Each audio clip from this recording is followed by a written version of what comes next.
Hey everyone, welcome to Locked On Lakers for Friday. Brian Kamenetsky, Andy Kamenetsky. Andy, we know what's fishy now. False positive COVID tests. That's what's fishy. LeBron James is cleared to play by the NBA. He doesn't have COVID after all.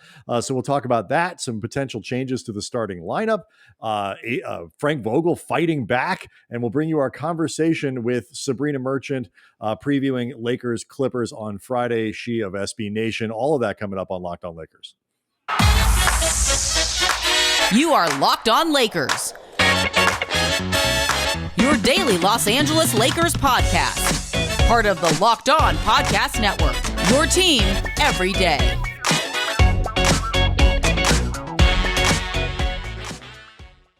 Want to thank everybody for making Locked On Lakers your first listen of every day. Monday through Friday, we get this thing up bright and early for you. Appreciate all the support the podcast gets. Make another Locked On podcast your second listen of the day, but definitely make us your first. I want to let you know that today's show is brought to you by Truebill. Truebill is the new app, Andy, that saves you money by helping you identify and stop paying for the subscriptions you don't want or need, and can even negotiate better deals on those you want to keep. So, man alive, did Thursday produce some news out of El Segundo and the league office from the NBA.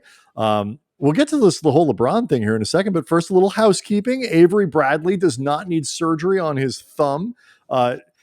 Much to the disappointment of a lot of Laker fans. Right. I mean, try not to be that guy if you're out there listening. Try to remember, at the end of the day, Avery Bradley is still a human being, and from our time around him, a really nice guy. Right. Works hard, loves his family, all that stuff. Mm-hmm. So he will be available on Friday. Trevor Ariza did practice. He may not play, I should point out. Yeah, and he will have to play in a splint if he does. Right. So Trevor Ariza took the floor and practiced in the non-contact portion of the Lakers practice on Thursday. So he's inching closer to a return, Vogel said. But Andy, the big news actually came after practice. LeBron James, he can play. Apparently that positive COVID test was a false positive, which was, by the way, a scenario that we did bring up as a potential thing that could happen. And LeBron having taken, I believe it was reported, 8 more PCR tests. He must have excellent insurance. He's clear. All of them negative. He can go out and play. He'll be in the lineup on Friday. It's a difficult day for Clay Travis, who thought he had a fellow vaccine skeptic in the making with LeBron. They could become the new original odd couple. And it didn't end up taking place. This was obviously what LeBron was alluding to when he sent out the something fishy tweet, which you knew was, or at least you had to figure was something where he was feeling kind of positive, just because if it was that serious, you don't send out that many cartoon fish, like emoji fish, like for something that's really a serious issue. It just undercuts the stance that you're trying to make. My suspicion was it had something to do with his testing. Yeah. Or it was totally unrelated to basketball and was some sort of like Spring Hill fish project or something that he's got going on. Some animated feature where it would be like him as a goldfish or something. It's the live action remake of Finding Nemo starring LeBron. Sure, that something like that. Bronny is missing. And LeBron has to find him. There was no middle ground. And so, by the way, that's an awful pitch that we're not bringing to Spring Hill. And by the way, it's sort of the opposite of. Isn't that basically Space Jam? Bronny's missing. LeBron has to go find him. Yes, but this time they're sort of fish. They're fish. Yeah, you're right. It's a terrible pitch. It's Space Jam. Yeah, you're totally right. That is. All right. So this, Andy, the Lakers have had precious few bits of good luck. Hard to believe all those ideas you have taken off. Script concepts. I know. I got this idea about these dinosaurs. See, the DNA is trapped in amber.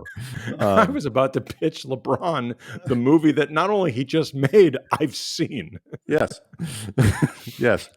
That literally was about him finding his son. So in a season with very few breaks, very few.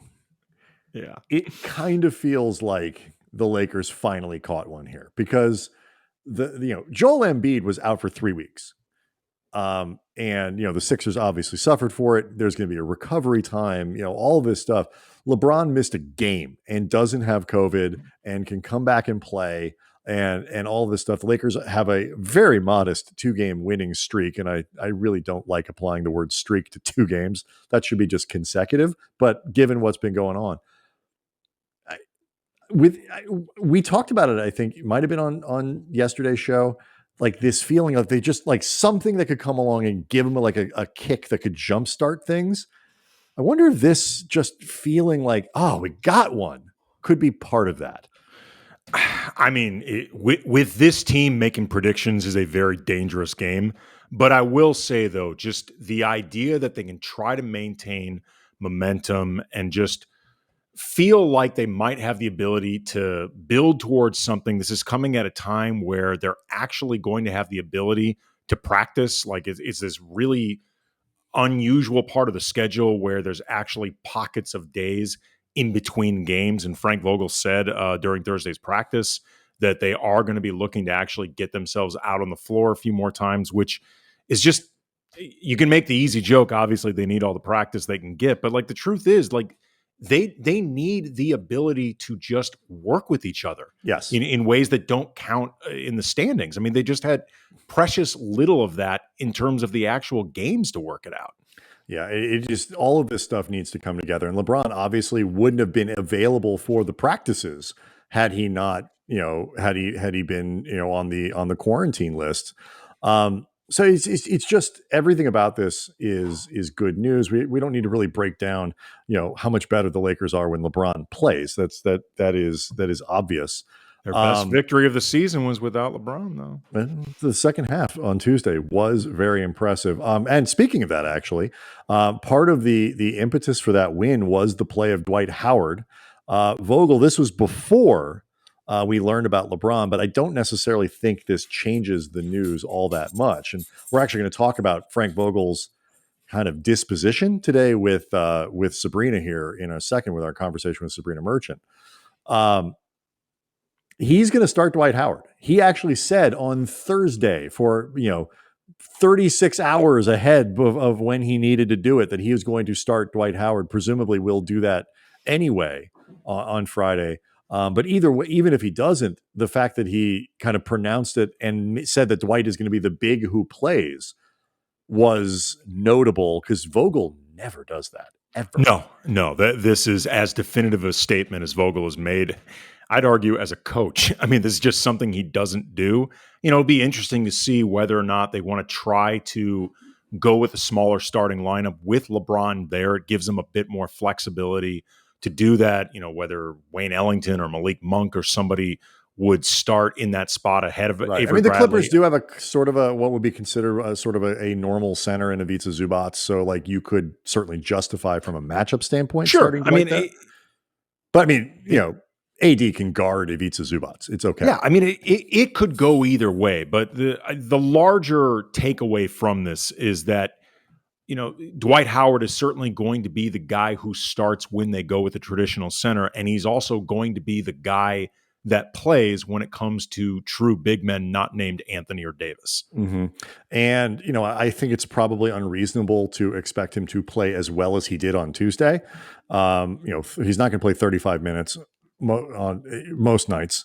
And if he does play 35 minutes, he's probably going to have more than 4 fouls on most of those nights. But if he can give you 15 to 20 a night, 10 to 15, whatever it is, the number of center minutes that Vogel needs at a higher level than he's been doing. This isn't just a DeAndre Jordan thing. We've talked about it on the show, Andy. This is also about Dwight, like not being great. And like he needs, if he can pick it up a little bit, that will make a difference. So, see what happens. We still got some space there to figure it out, but it is a significant change from Frank Vogel, and one that he made pronounced well ahead of time in the way that he's kind of, I think, defending himself, sticking up for himself, sticking up for the work that he's been doing as the coach of the Lakers this year in very difficult circumstances. That's the first thing that we talked about in our conversation with Sabrina Merchant. Covers the Lakers and the Clippers for SB Nation. So we got a couple segments with her, and we will bring that to you next.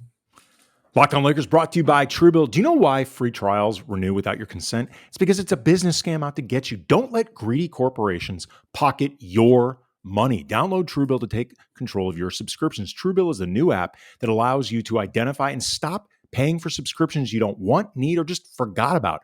On average, people save up to $720 a year with Truebill. That is an incredible amount of savings. Companies make subscriptions hard to cancel, but Truebill makes it incredibly simple. You just link your accounts and Truebill will cancel the unwanted subscriptions with one tap. Truebill has over 2 million users and helped them save over $100 million. So don't fall for subscription scams. Start canceling today at Truebill.com/LockedOnNBA. Go right now, Truebill.com/LockedOnNBA. It could save you thousands a year. Truebill.com/LockedOnNBA.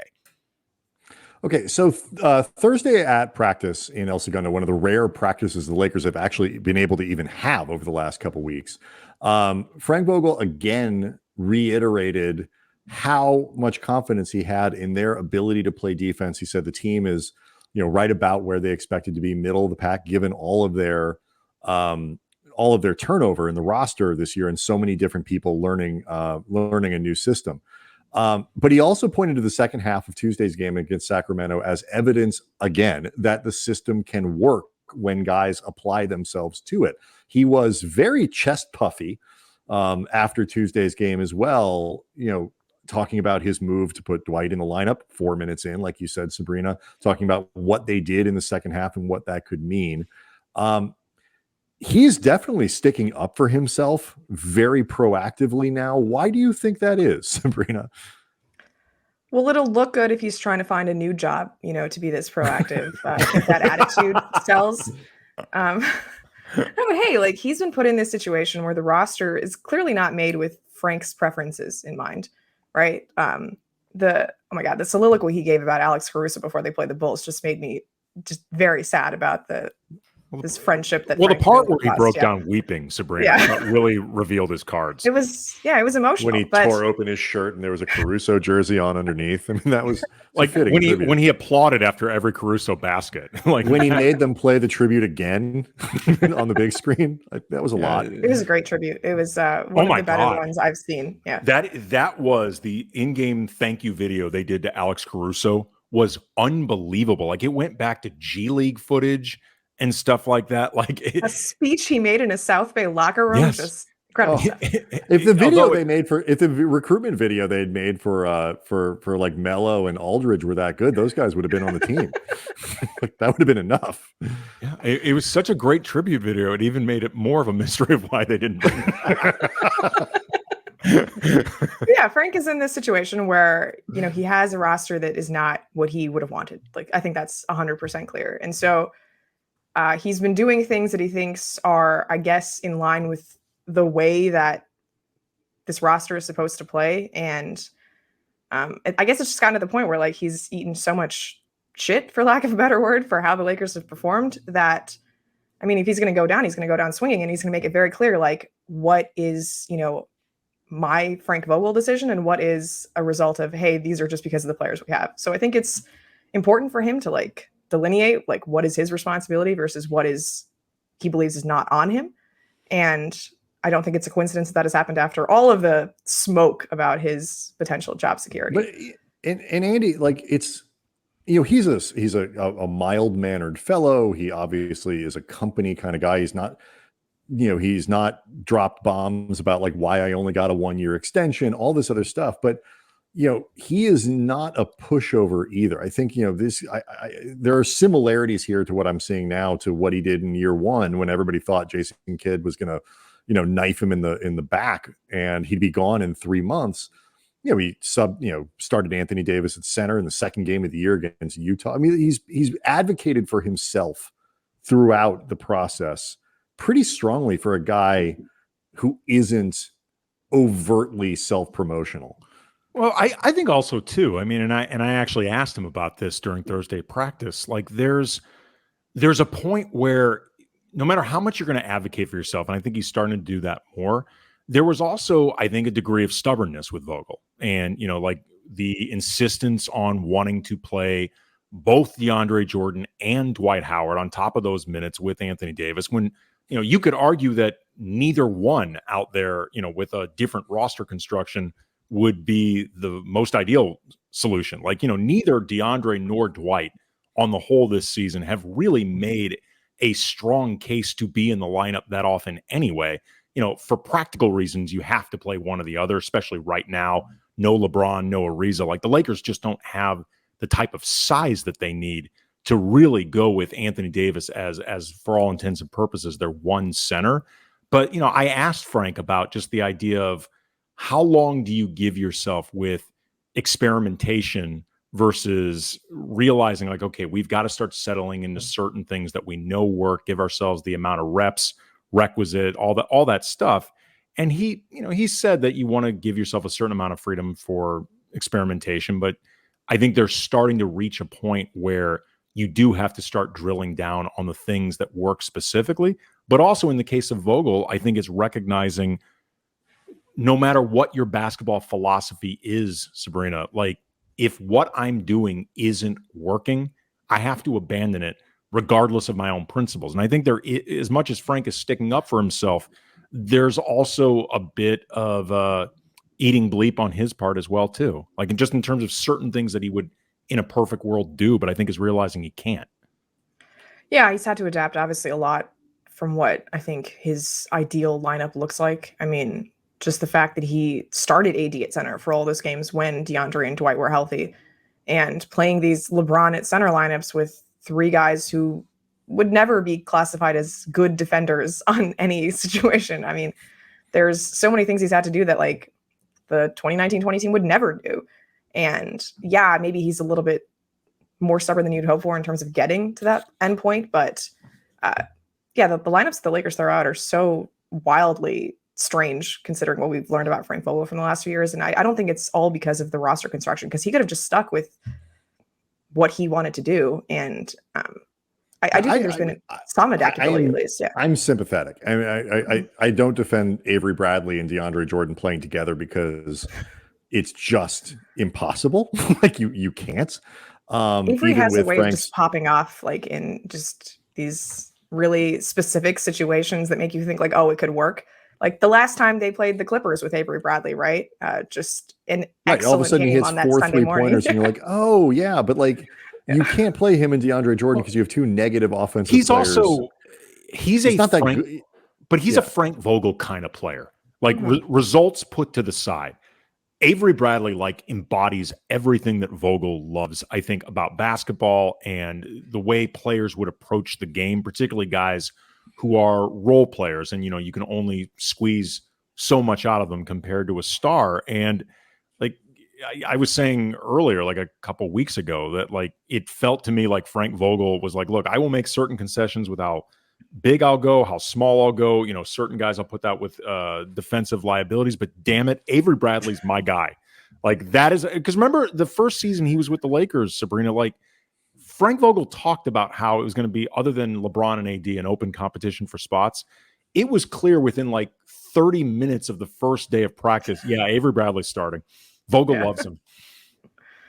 Yeah. I mean, he had that Avery challenge, about how he inspired the guys to play defense. And, to Frank's credit, like he came off the bench a little bit when Avery was injured that first go round. But yeah, I mean, like it's been a really weird season for the Lakers, a really weird season for Frank Vogel. And I can't blame him for wanting his little security blanket of Avery Bradley. But it's just unfortunate that it has to be compounded with all of the other things going on. Well, I mean, I'm sympathetic aside from the Avery thing. I'm sympathetic just because there have not been a lot of good answers. Like it is helping that somebody like Malik Monk is both producing consistently enough, at least of late, offensively, that being average defensively is good enough. But for a while, the production was so inconsistent, and he wasn't average defensively on a consistent basis. And so that was hard to do. And Bazemore has been a dumpster fire. And Carmelo Anthony was a revelation at the beginning, but, has had to play far too many minutes. And there's only so much you can like everybody complains about his roster or about his rotations and this and that. And I get some of it, but I actually think he's been pretty flexible. I think they've thrown almost everything at the wall and trying to put together this very complicated puzzle with half the pieces missing. So And I do think he's said a couple things that are pointedly directed to the front office, like, you people gave me this. Like, you can't expect this to work in the way, I'm not a magician, for God's sakes. So yeah, there's that. You mentioned Ty Lue earlier. He is a guy who the Lakers tried to hire, sort of, although maybe not very hard. They pretended to try to hire him. His birthday cake had the Lakers on it. Like, he thought he was getting the job. Yeah. They're pretty good with that, this front office. Like, they led the Kings and Montrezl Harrell and Kuzma to believe that they were going to Sacramento. Then at the last minute, hey, we're trading for Russell Westbrook. Like, Kuzma had a Sacramento Kings cake all ready to go, and he had to get rid of that one. Like, they the just official don't care. motto of El Segundo, psych. So it really is.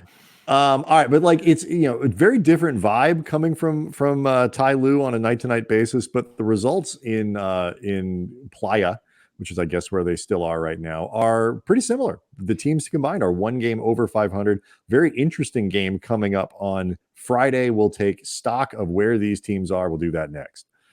Locked On Lakers brought to you by Built Bar. This holiday season, grab the protein bar that tastes like a candy bar, even better than a candy bar. It is filled with so much holiday goodness, rich with decadent flavor, covered in chocolate, but amazingly low in calories, sugar, net carbs, fat, but high in protein. You get the best of everything. Tastes awesome with Built Bar. It gives you the extra fill you need to bust down those mall doors and battle all those holiday shoppers. That stuff is out of control. You are going to need the extra energy. Built Bar can give you something extra to keep you going. For that.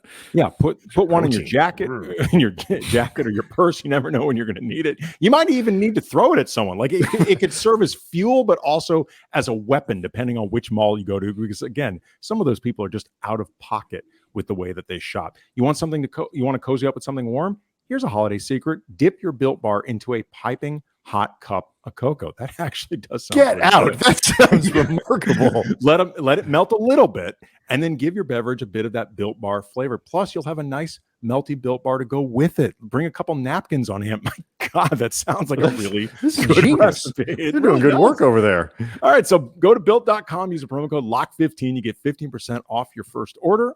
Promo code LOCK15 at Built.com. Sorry, still thinking about those Built Bar hot cocos I'm going to be making for myself. All right, so the Lakers and Clippers are both obviously treading water right around 500 in that clump of 7 teams that are separated by like half a game between 4 and 11 or whatever it is in the Western Conference. The Clips have been all over the map, though. They, I think, started 1-3, 1-4, then won 7 in a row, and have lost 7 of 10. So it's like, pick a lane. But where are they? Because Lakers fans, I think, get so consumed about what's been going wrong with their team that it's easy to overlook the problems that other teams are having as well. Where are the Clippers? The Clippers are not doing great. They had a 7-game winning streak that I think sort of gave this illusion of, oh yeah, this is a team that played in the Western Conference Finals without Kawhi Leonard. Even without Kawhi Leonard, they should be fine during the regular season. But that has not exactly been the case. Turns out Clippers just can't score at all. Having Paul George as your lead ball handler is a recipe for a lot of turnovers, which is something I think Frank Vogel is actually acutely aware of. And all of their veterans just look creaky. Like, I know we joke about how old the Lakers are. It has become just shockingly clear how old the Clippers actually are. Like, Marcus Morris does not look right.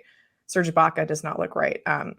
Eric Bledsoe and Reggie Jackson are more like the Eric Bledsoe and Reggie Jackson of yore, like, oh, Eric Bledsoe can't shoot. Reggie Jackson is all over the place. So the consistency one might have expected of their veterans has just not been there. And this is a team built on veterans. So when those guys are not performing, it's a lot of, does Terance Mann have it today? Does Luke Kennard have it today?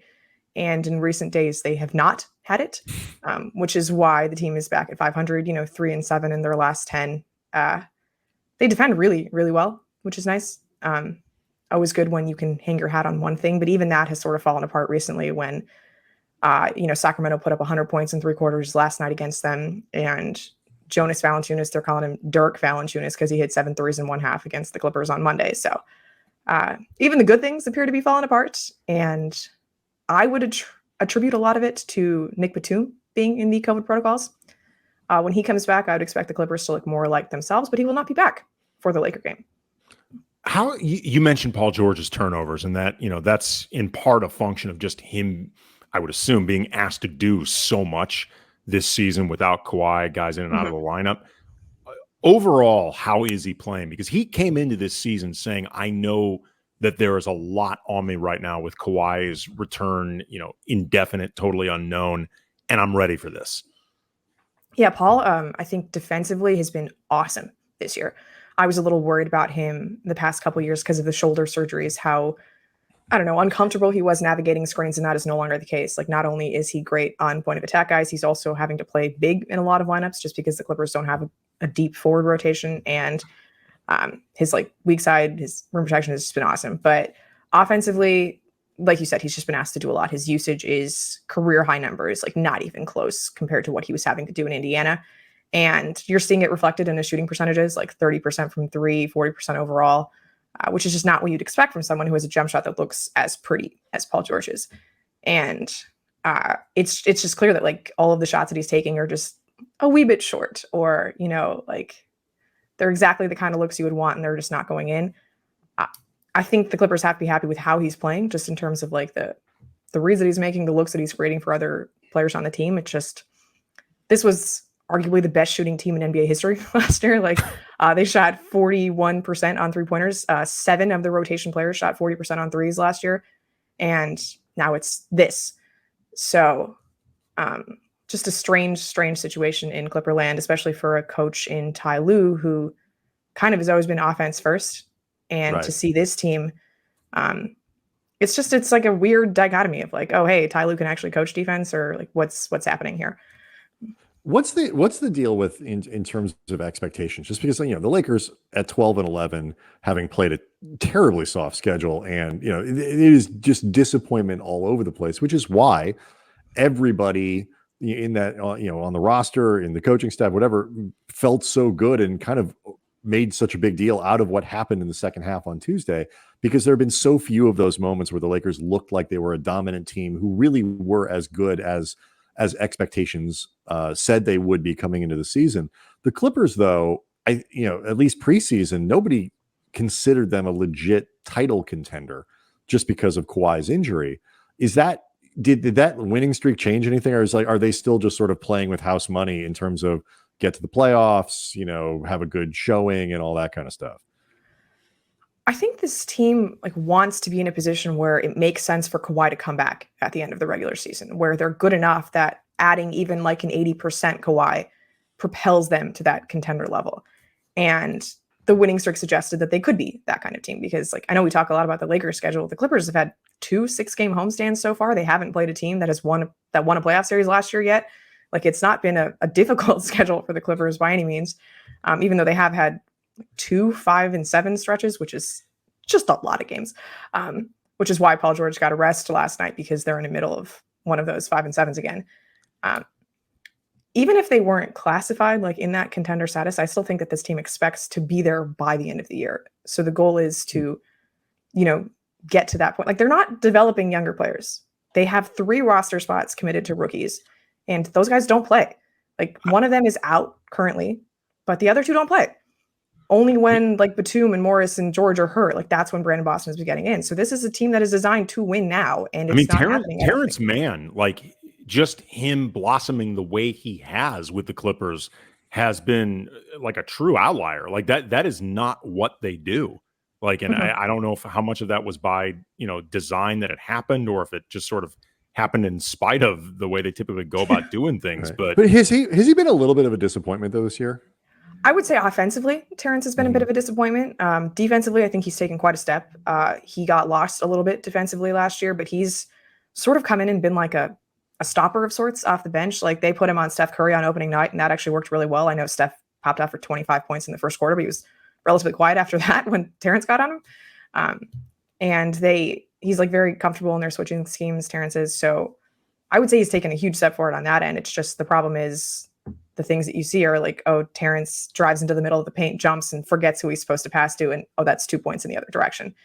So yeah, the offense has been not what they had hoped for. I mean, like, Terance was one of those guys who shot 40% on threes last year. And I think everyone was like, well, it's probably not what kind of shooter Terance Mann is. And I think this year has sort of borne that out. But I mean, it's also just a function of like the Clippers are so like low on forward depth that they were playing two centers together in their second unit. And like even Frank Vogel would tell you that that's a bad idea. So, like they had to start Serge Ibaka and Ivica Zubac together last night, which this was the one night of the year that Ty Lue said he was not going to tell us the starting lineup. And I guess it was because he was doing something this ridiculous. And there just haven't been like very successful offensive ecosystems on this team. Like when you're playing Eric Bledsoe, who can't shoot, when you're playing a traditional big at all times, when you're playing guys like Mann and Justice Winslow is basically out of the rotation, but like all these guys who aren't regarded as shooters, it's understandable to me like why the offense doesn't look as good. But it is still surprising that they're not shooting as well, because there was sort of a track record of them like being good shooters, and like Marcus Morris shooting 25% from the field is just never something I would have thought would happen. Like maybe not 47% from three, but surely not 25%. You mentioned, Sabrina, a lot of the veterans on this team struggling and not playing up to the expectations of this year, what they did last season. Who among them, in terms of the guys that are struggling, do you think has hurt the team the most? That's a good question. I think it's got to be the front court, the Morris-Ibaka duo there, because one of the cool things about the Clippers last year was how deadly their small lineup was. And we saw that during the playoffs, how they just, took Ivica Zubac out and they would be starting Batum, Kawhi, George, and Morris together. And it's like a small lineup, but it's actually quite big considering the size of all those wings. And they don't have that versatility anymore because one, Kawhi is out, but two, like Morris, Ibaka are just not moving well. Like Morris had some knee injuries last year. He didn't start the season off on time. Like he skipped all of preseason, played 2 games and realized he didn't have it, sat for another month and came back. He hasn't quite looked like himself. And then Ibaka, recovering from back surgery, he had to go down to the G League just to play because, his conditioning wasn't quite right. And both of those guys, I think the Clippers expected a lot from, especially with all those forward minutes available without Kawhi Leonard. And it hasn't been the case. Like Ibaka's not the stretch guy he once was, and Marcus isn't hitting. So there's just a way they envisioned their team, being able to be big, but also space the floor. And when those two guys don't play well, it's just impossible to achieve that. Well, all right. At least the scarf game is coming. Yeah. We have to figure out a way to get Serge Ibaka's scarf and Kyle Kuzma's sweater on the same person at the same time, because that would be truly epic. I think that's all that's missing from this world. I think you just have to ask either one of them. Honestly. Just to ask either one of them to do it. They'll do it. I think it's more just nobody. Right, I'm just saying you got to get them both in the same place at the same time. Nothing was better than that guy who does the thing where like every time you retweet this, I'll increase the size of. I'll make it bigger. Great. Doing that to Kuzma's sweater was the greatest thing I've ever seen. Sabrina Merchant covers the Clippers for SB Nation, podcaster for the Lakers at SB Nation.